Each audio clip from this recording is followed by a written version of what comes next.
It was supposed to be just another day, another scroll through the social media feeds, another moment spent in the virtual noise of the digital world.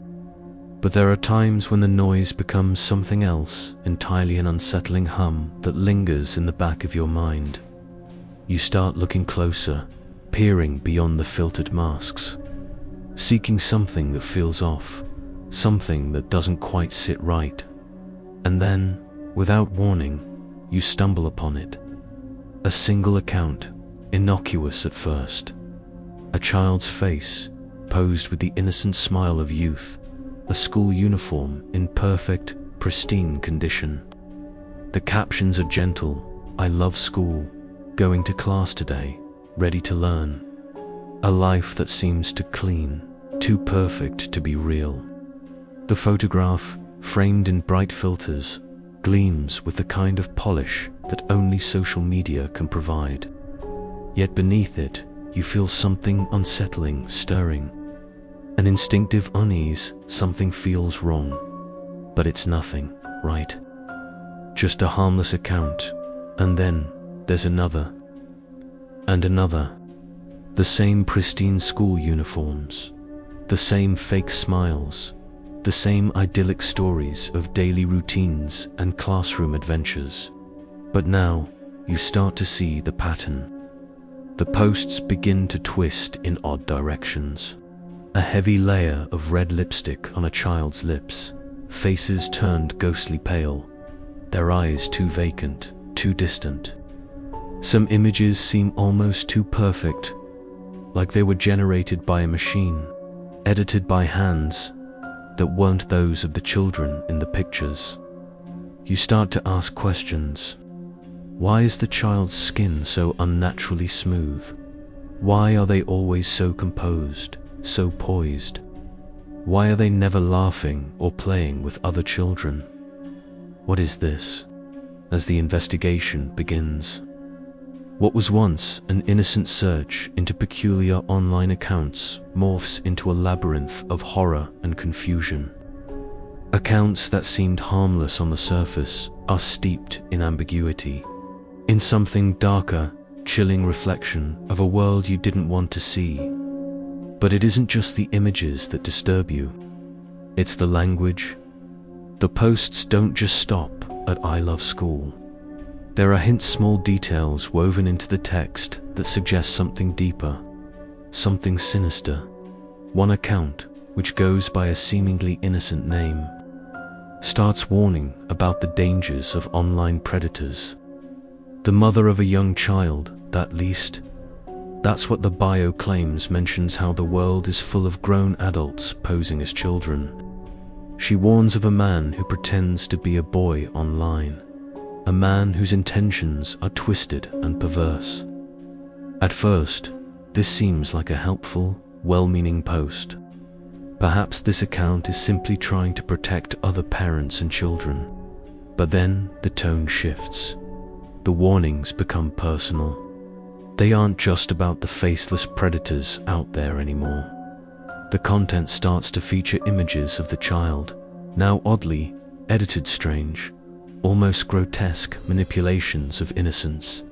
His face has been drained of color, almost like a ghost, and smeared with dark, unsettling lipstick. The photographs are no longer just images of a boy learning and playing. They are manipulated, contorted. The cheerful glow has turned cold, clinical, like something from a nightmare.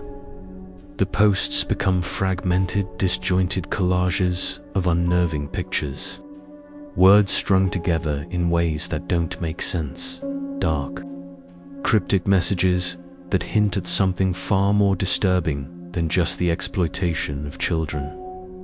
What is this person trying to do? There are whispers now louder and louder as the accounts grow. Whispers about AI. Could it be that the photos are not even real children? Are these images of children digitally fabricated? AI-generated faces, posed in such a way that they mimic the innocence of youth, but underneath it all, they are something else entirely. Not human, not innocent, just digital ghosts. As you dig deeper, you can't ignore it anymore. These accounts are not just passive participants in a digital age, they are active agents in a disturbing game.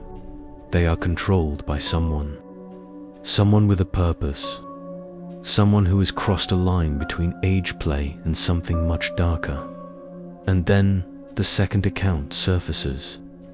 Another profile that mirrors the first, identical in its structure, its language, its imagery. A child's face, this time a girl, posed with the same fake smile, the same pristine school uniform. But again, something is wrong. The posts are eerily similar to those of the previous account, and the obsession with school uniforms and high-heeled boots becomes impossible to ignore. Each image, each post, circles back to these themes, this bizarre fixation on childhood innocence, on school attire, and on high-heeled mini boots. It doesn't take long to realize this is no longer about children or school, it's about something darker, much darker. The high-heeled mini boots are always present. They are a constant, a symbol, a detail that grows more and more unsettling as you look closer. The boots aren't just a fashion statement, they are a fetish. The repeated mention of them, the way they are included in every post, hints at something far more disturbing, something rooted in a twisted obsession, a desire to recreate innocence, not for protection or care, but for something else entirely. And then comes the third account, the most disturbing one yet. Smart Schoolboy 9. This account takes everything to a new level. Here, there is no longer any attempt at maintaining the illusion of childhood. The man behind this account is not even pretending to be a child anymore. No, this time, he is openly dressed as one, painting his face ghostly white, smearing bright red lipstick across his lips, and posing in a schoolboy's uniform. His content, especially his videos, goes beyond unsettling. You can see him walk down the street, past buildings that could be any school, any playground. He stares into the mirror, his eyes wide with something unspoken. The videos are discomforting, bizarre, and unsettling. But it's the content itself that makes your blood run cold. These aren't just strange, meaningless videos. They are grotesque performances where his obsession with the innocence of childhood is on full display. His face twisted into a grotesque mask of innocence. His body in positions that hint at something far more sinister than at schoolboy's fantasy. The worst part is that this man doesn't just pose as a child online, he lives it. He performs it. He is living a fantasy where he becomes a child once again, and every post, every video, every image is another step deeper into the darkness. His content is overtly sexual, disturbing in ways that go far beyond simple age play. The photographs of him dressed as a child are not the only thing that disturbs. It's the way he performs for the camera, the way he glares into the lens, forcing a smile that doesn't reach his eyes. And yet, what's most unsettling is not what he's posted, it's what he might be doing in the shadows. The content is disturbing enough, but the implications, the possibility that this is not just a strange obsession, but something far more predatory, hangs in the air like a thick fog. As the investigation deepens, the scope of this digital labyrinth unfolds. What started as an attempt to track down a few bizarre accounts is now a full-fledged investigation into a man whose intentions are impossible to decipher. There are ties to other accounts, too many to count, and each new alias points to the same chilling conclusion. This is not just about age play. This is about exploitation. This is about someone who uses the digital world to build a fantasy, one where the innocence of childhood is twisted and corrupted. But the scariest part No one knows how deep this goes. How many accounts exist? How many other lives are touched by this man's insidious reach? As the investigation into the shadowy web of fake identities and disturbing online content deepens, the true magnitude of this digital nightmare becomes clearer. The accounts that seem so innocent at first glance, with their polished smiles and unblemished school uniforms, were nothing but a carefully constructed facade. A veil pulled tightly over a darker, far more dangerous reality.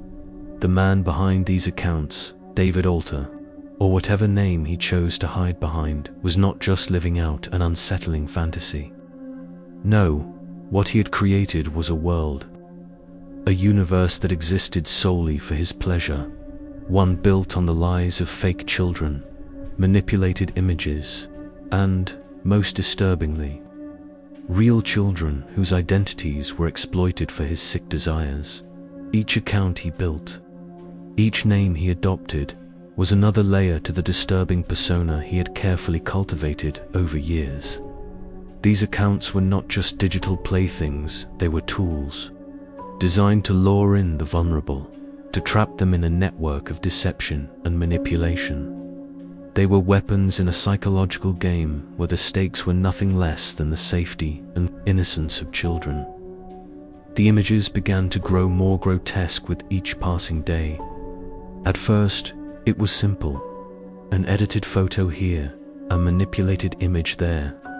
But over time, these images became something far worse. Faces that had once been bright with youthful innocence were now pale, ghostly, unrecognizable. Their lips painted in garish red, their eyes drained of life, replaced by hollow, vacant stares. The photos weren't just altered. They were transformed into something monstrous. A grotesque reimagining of innocence turned inside out. As the layers of deception were peeled away, it became evident that the man behind these accounts wasn't just feeding a fantasy, he was constructing a reality. A twisted world where he wasn't just an observer but a participant. He was more than a creator of these accounts.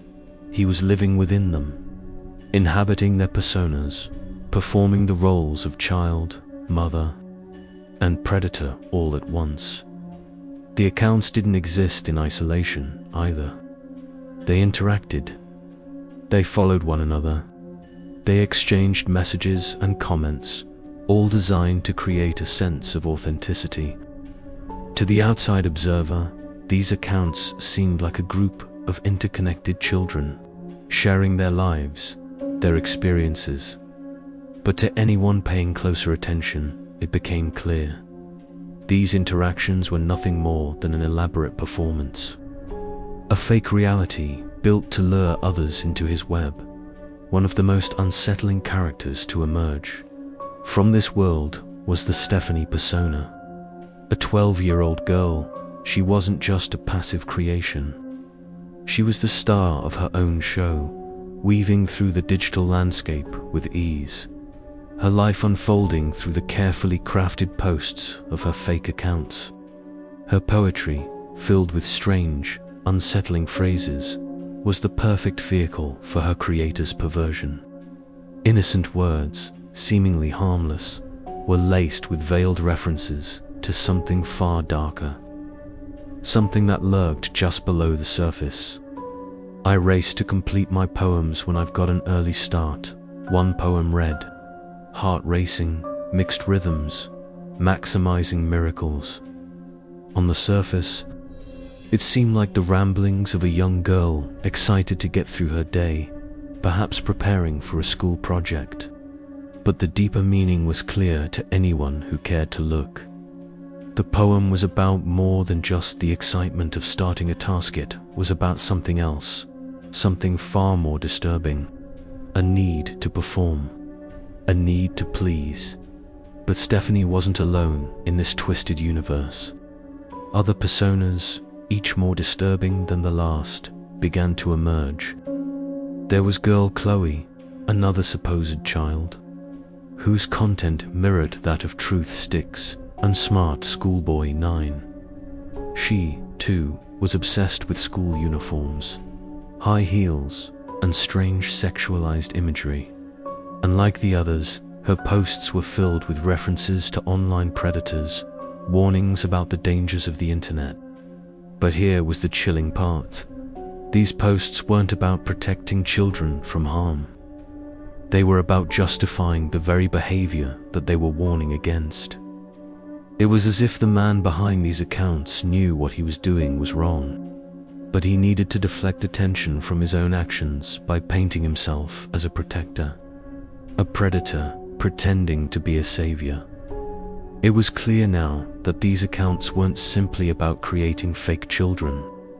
They were about creating a community and network of false personas that could be manipulated to feed his darkest desires. He wasn't just playing the role of a child for his own amusement. He was reaching out to other children, drawing them into his world. And what's more, he was doing it in such a subtle, insidious way that it was difficult for anyone to recognize the danger before it was too late. The interaction between these accounts was only the beginning. The man wasn't just interacting with his creations, he was reaching out to real children, posing as one of them, playing the part of the friendly peer, offering advice, making connections. It was a masterful manipulation, one that preyed upon the vulnerabilities of young minds, coaxing them into his world where trust was a weapon and innocence was a mask. "I just wanted to share some of my cool school outfits," one comment read. "Stay safe, stay cool, don't be dismayed by creeps." The language was deceptively innocent. Just another comment from a supposed child talking about school clothes. But it was part of a larger strategy designed to make him appear trustworthy, to create an illusion of safety. All the while, he was grooming these children, preparing them for something far worse. As the accounts grew in number, so did the horrors. The photographs, once simply manipulated for aesthetic purposes, became increasingly disturbing. There were images of real children, their faces twisted into unnatural positions, their bodies contorted as if posed for something far darker than just a photo shoot. Some were altered to show signs of bondage, with ropes tying them to chairs, their faces painted to look like something out of a nightmare. Others were so grotesque, so unnerving, that they seemed to blur the lines between reality and horror. These were not the creations of a normal mind. These were the products of a man who had lost all sense of what was acceptable, who had crossed the line from fantasy into something far more dangerous. But what was most disturbing wasn't the images themselves. It was the possibility that these photos weren't all manipulated, that some of them, perhaps many of them, were taken from real life, that the children in these photos were not digital constructs, but real, living children who had been stalked, photographed, and exploited for the man's twisted amusement. It was a thought so chilling, so horrifying, that it was almost impossible to fully comprehend. But the clues were there, hidden in plain sight, scattered across the digital world like breadcrumbs leading back to the man who had created them. The investigation begins to gain momentum as the connections grow stronger. Investigators uncover a series of photographs that show real children at schoolyards, playgrounds, and parks, photographs that were taken from a distance as if someone had been stalking them. The man behind these accounts wasn't just hiding behind a screen, he was walking among these children, photographing them without their knowledge, and perhaps even interacting with them in the real world. And then comes the revelation, the key that unlocks the mystery. A name. David Alter. A man in his 50s. No criminal history, no record of offenses. But the investigation reveals something even more unsettling. David Alter was not just a faceless predator on the internet. He was a man who had lived a normal life, at least on the surface. His name appeared in public records, in articles about school uniforms and child safety.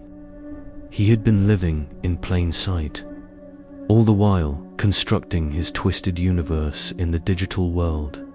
As the investigation draws to a close, it becomes clear that this is not just about one man and his obsession. It's about a larger web, one that stretches far beyond the confines of a single computer screen, into the real world, where children are at risk. David Alter's reign of terror has not yet ended.